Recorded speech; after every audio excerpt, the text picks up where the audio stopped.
Hey there, welcome back to Transcend's video blog, and today we wanted to wrap up, or do a little wrap up on the Canadian Barista Championships that just recently happened in Vancouver.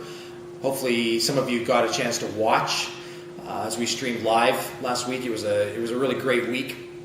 We had a great time. It's always a great event to get together with the folk involved in coffee in Canada. It's a small community, really, that participates in that event, and it was a lot of fun. It's always a great time to get together and reconnect, see people you haven't seen for a year, and just have a really enjoyable time that way and celebrate coffee. And that's really, I think, what I want to talk a little bit about today in terms of the competition. I don't want to go into too much of the technical side of things. Obviously, the competition is a very technical event. For those of you that haven't had a chance to watch a Barista Championship yet, there'll be opportunities throughout the year as people prepare for the World Barista Championship, which is being held in London in June. The WBC, my nice new jacket that I'm wearing, thanks to Johnny and Nova Simonelli for providing me a swank new WBC jacket. It's a cool and rare item to get. But the reality is that the competition is something where baristas get a chance to show off their skills in a competition environment where they have to create and prepare 4 espressos, 4 traditional cappuccinos, 5-ounce cappuccinos, and 4 signature drinks, which are their own creation. And they have to do this all in 15 minutes. They get scored by 4 sensory judges, and they get scored by 2 technical judges. And this year at the Canadian Barista Championships, the level of competition was astoundingly high. It was the best we've ever seen. The judges were amazed at the quality of competition. The technical scores were off the charts, and it was just a great exhibition of the quality of craftsmanship and artisanship in terms of making drinks that are available to consumers here in Canada at various cafes across the country. And so a shout out to all those who competed. You did a great job. A big congratulations to Kyle Straw from Cafe Artigiano in Vancouver, Anthony Benda, Cafe Myriad in Montreal. Of course, Chad, our roaster here at Transcend, took 3rd place, and we're really proud of him, and Josh did a great job as well. So those are the shout outs, but let's talk a little bit about competition. I think one of the things that's interesting for me is how does competition translate into better quality for you, the consumer? Because ultimately that's what matters. A competition, in my mind, is all about marketing the specialty coffee industry. It's all about increasing our profile and our awareness with the public as to what we do, what makes what we do better than the average place where you can buy coffee. Tim Hortons is now selling lattes. McDonald's does lattes. Starbucks, all these guys are doing lattes. So why does it matter? Why should you go visit a Cafe Myriad in Montreal, or a Cafe Artigiano, or a Phil Sebastian's in Calgary, or a Transcend Coffee in Edmonton? Why should you go when you can go to Tim Hortons and get a latte, or McDonald's and get a latte now? And I think the Barista Championship is the reason why you should go to visit one of these local artisan shops, because we train our baristas exceedingly well.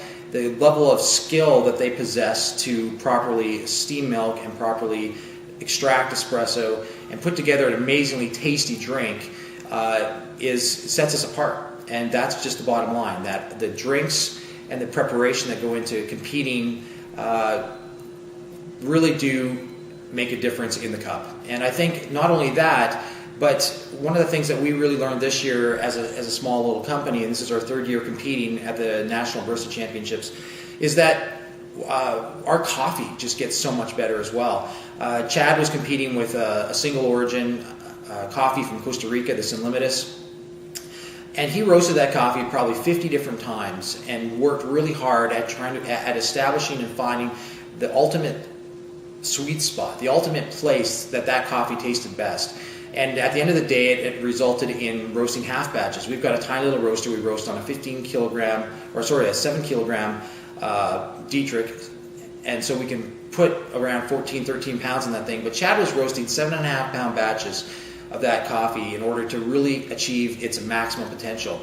And so that in itself lends to a much better product for you, the consumer, to ultimately find and buy. And it really does a great service as well to the growers of the coffees that are being served at these competitions, because it really it really forces roasters to work hard at developing these coffees the best way they can, and it really shows off a lot of the true potential that coffee has, regardless whether it's from Costa Rica or Panama or Guatemala or wherever it comes from.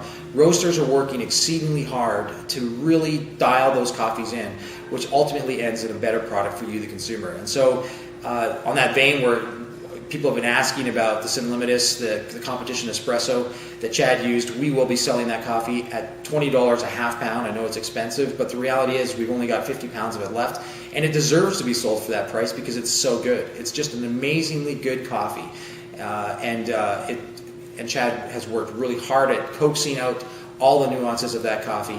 And so I think that's one of the most important things for me in terms of competition that I wanted to highlight today in this little video is how much it increases quality across the board, in not only with the people that compete as baristas, but also in the shops where they work. Because if cafes are sponsoring their employees to compete at these competitions, it ultimately raises the level of quality in those shops as well. And that, I think, is a really important thing for you to understand and know. It's not just about going to Vancouver or Montreal or Toronto, wherever the competition is being held, and having a good time and doing our little in-house thing in terms of a small coffee community. It's about growing the understanding and the awareness in the market, and growing people's understanding of specialty coffee, and really starting to show how truly amazing some of the coffees available in the world really are. And so we really wanted to just do that, and I think that's what we've achieved.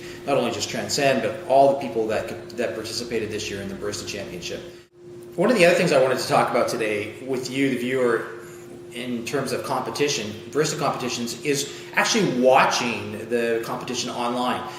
We work really hard at trying to make the barista competition, both nationally and regionally, a great event that you, the viewer, can watch as it's streamed live.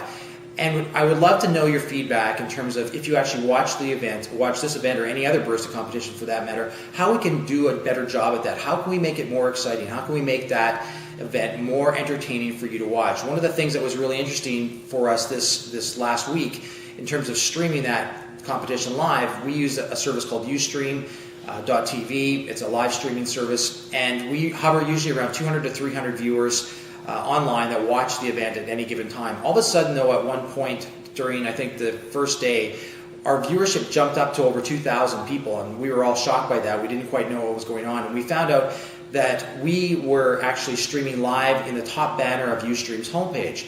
And one of the things that was interesting for me as I manned the chat room during that process is that we had viewers watching that had no idea at all about the Canadian Barista Championship. They didn't know what it was, they didn't know anything about it.